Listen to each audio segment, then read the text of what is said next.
Hey guys, Jonathan Soda here, back again doing another movie review, and today we'll be reviewing Star Wars Episode 1, The Phantom Menace.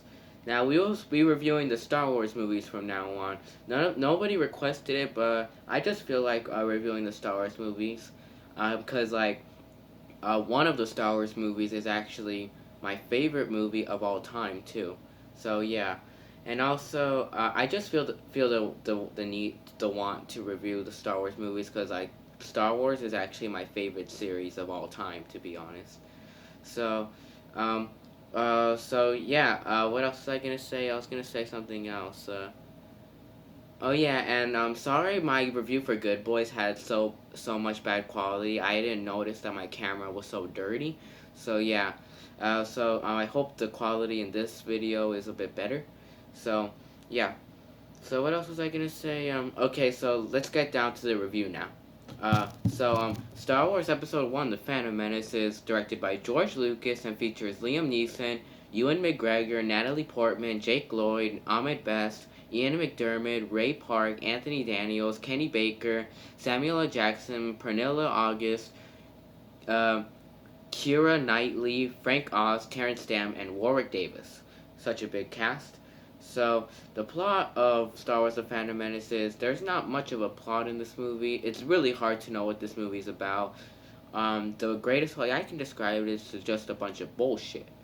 So, the plot is that I'll try to describe the plot in the greatest way possible besides saying that. So, the plot is that we follow Qui-Gon Jinn, who has a young apprentice named Obi-Wan, and they are attacked by the Sith constantly throughout the movie, and they're trying to destroy the Sith. Them and the Republicans and the rebels are trying to destroy the Sith's main ship. I think it's like a ship shaped like a donut kinda. So yeah, and they're trying to destroy the Sith's fleet, I think, and while they're doing that, they're being attacked by the Sith a lot. They're attacked on Tatooine, and they're trying to get out of there, but and then they run into Anakin Skywalker, who is known as the only good pilot there, even as a child. Anakin Skywalker, you guys might know him, later on becomes Darth Vader, the greatest villain of all time. But right here, he's just a 9-year-old kid, and yeah, so they have to get him to try to fly a ship for them so they can go to Naboo and try to do all this long talking bullshit about how to defeat the fleet, and all this shit about the Republicans, and the and what else is there, and also there's also this whole shit about trade federations, and this shit about signing paper for power, and the chancellor who wants power and all of that, and just all this fucking bullshit, and you follow this and then there's the most annoyingest character in all of Star Wars, Jar Jar fucking Binks. So yeah, and then we follow this the main Republican, Padme Amidala, who is just as boring as all the other characters in this movie are. So, yeah, that's basically the whole plot of this movie. And just by me talking about the plot, you guys might already know that I do not like this movie. This is honestly the worst Star Wars movie ever made. A lot of people say Attack of the Clones is. Attack of the Clones is another bad movie. We'll get to that after this. But this movie's a lot worse than Attack of the Clones is. At least Attack of the Clones had a lot of enjoyment in it, and a lot of you can make fun of the movie easily and laugh at it a lot. But with this movie, it's just so dull and so fucking boring, and this movie, it's the most boringest Star Wars movie ever, and all the scenes in it are just so boring. There's not much action in it, and when there is, it's so horribly fucking done. The CGI in this movie is so horrible. It looks so fake. It looks like a sci-fi cartoon show from Cubo, and it's so fucking bad. It looks like an animated TV show at times, an animated movie at times. It's so fucking bad, and even the original trilogy looked way better than this movie did, and that movie came out like those movies came out like 20 years earlier than this movie, and it looks a lot realer than this movie does. So yeah, the whole CGI is just so horribly done. And like, don't even get me started with all the stuff they try to pull with it. Like the appearances of it, like the TIE fighters and like the pod racing. It's just so, like the way they look, like the designs and everything is just so horrible. So, so what else is there for me to talk about? So the characters in this movie are very boring. The only character that I wouldn't describe boring in this movie is Obi-Wan Kenobi, played by Ewan McGregor. Ewan McGregor as Obi-Wan, he's actually pretty, he's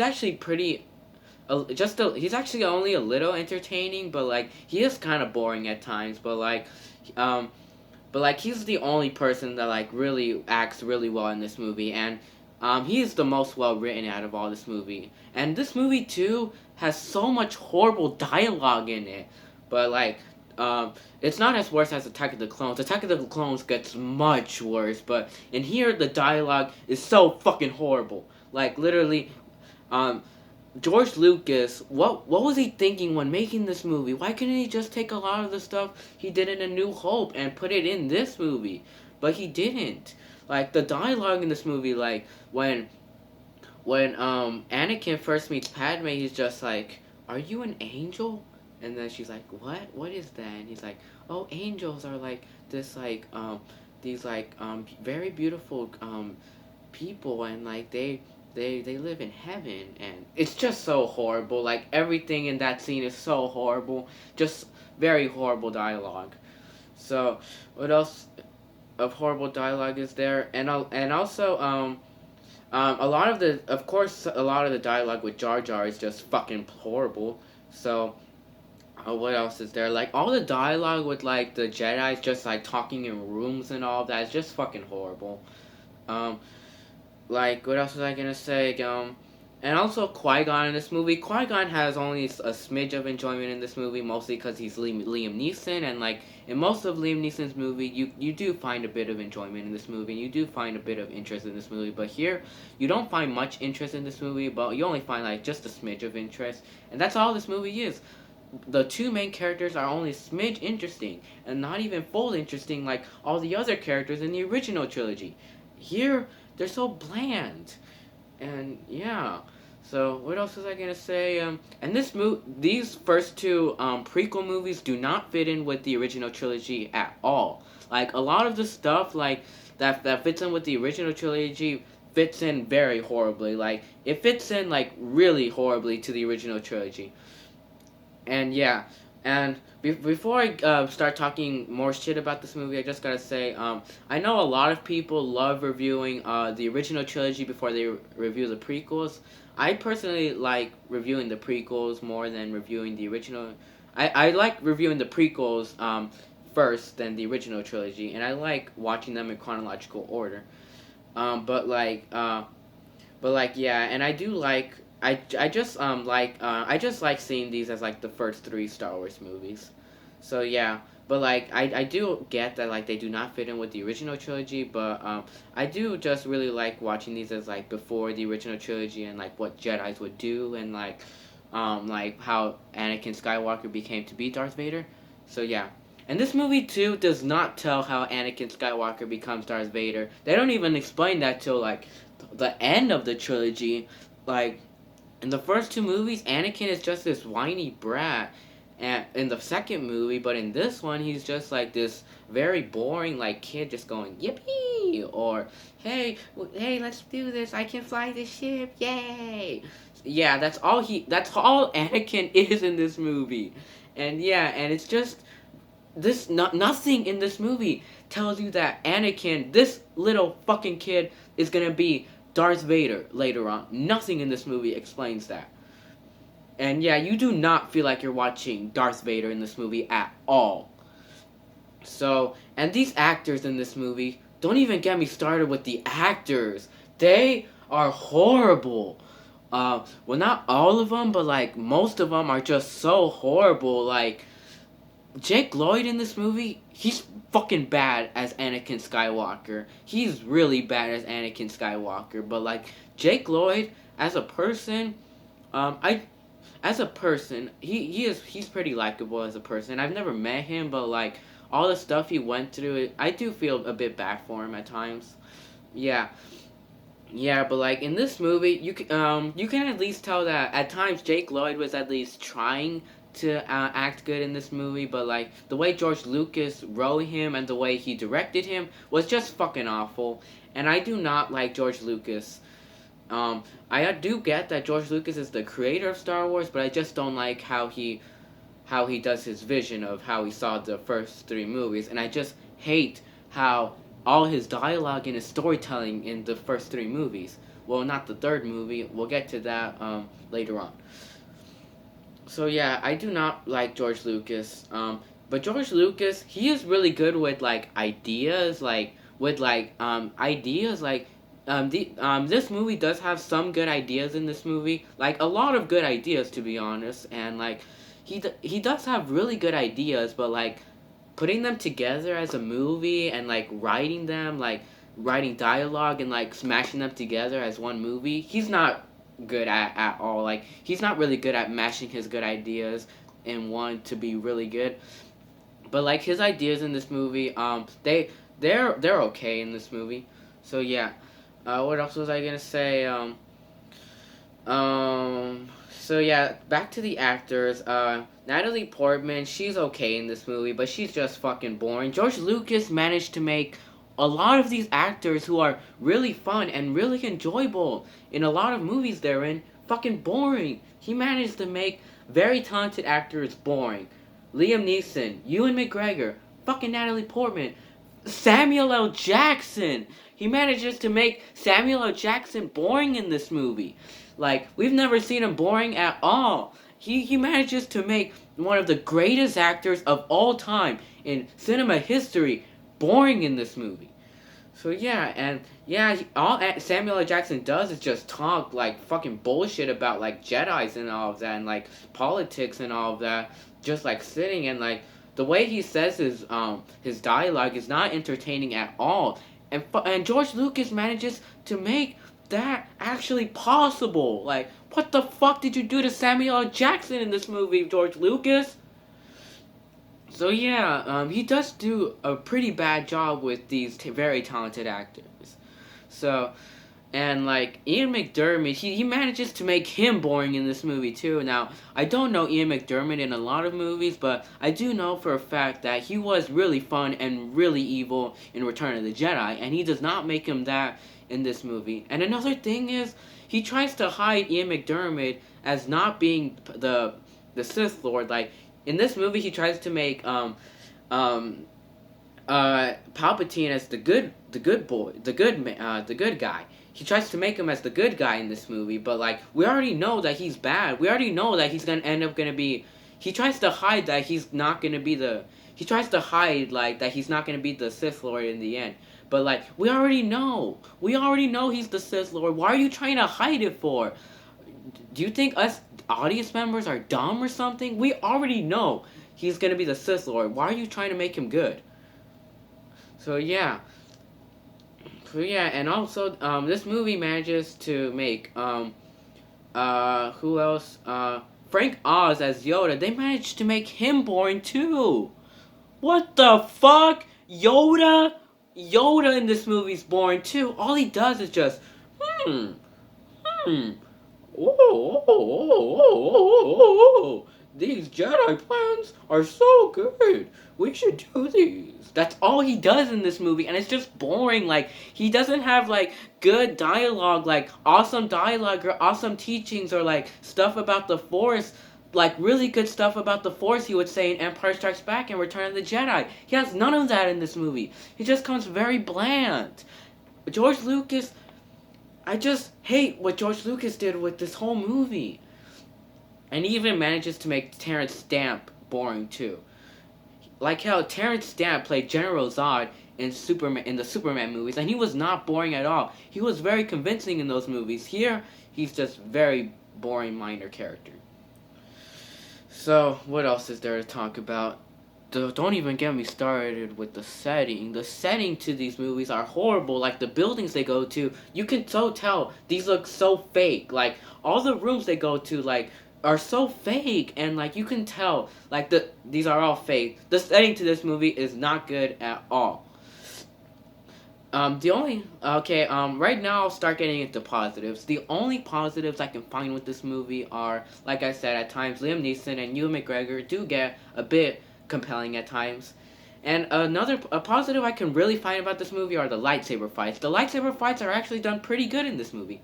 They're actually done okay in this movie. Like they're not as good as Empire Strikes Back or Return of the Jedi by any means. They're all the lightsaber fights are very choreographed, but they're okay. Like all the scenes with Qui-Gon and like Obi-Wan like taking out all the droids like are all done pretty good. They're all okay. And I love Darth Maul in this movie. Darth Maul, everyone knows that Darth Maul is the saving grace of this movie. He's the only good part of this movie. Like he's the only legit good part of this movie, and he's the only part of this movie that gets praise. And he's like probably the famous part of this movie. So yeah, Obi-Wan in this no Darth Maul in this movie, he's actually really entertaining, and like the makeup and everything for him is just really cool. And at times he does feel like he's in a at times he does look like something from a horror movie, and that's really cool. And like he even has like a double-sided red lightsaber, and that's awesome. Like the idea of having a double a double-sided red lightsaber is actually really cool. So yeah, and like in here, George Lucas actually manages to make that good in this movie. So yeah, he does manage to make a double-sided red lightsaber fight with like three men fighting actually pretty good in this movie. And like the end battle between Obi-Wan, Qui-Gon, and Darth Maul is really cool. And yeah, it's really cool. And like Qui-Gon is with this green lightsaber, and like Obi-Wan is with this blue lightsaber, and like the two lightsabers are like colliding with each other, and like they're fighting with each other, and like Darth Maul's like flipping and all of that. Like he's flipping, and it's just really cool. And yeah, Darth Maul's really cool. Yeah, and like I really love like when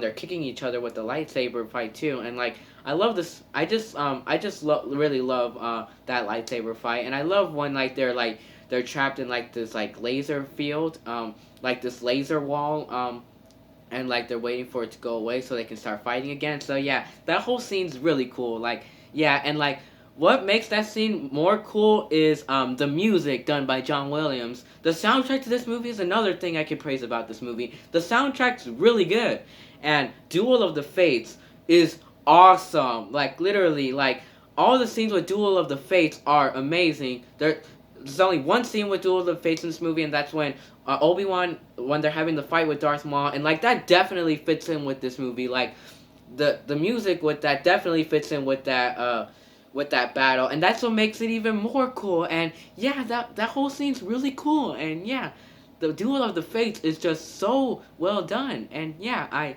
love this soundtrack. Yeah.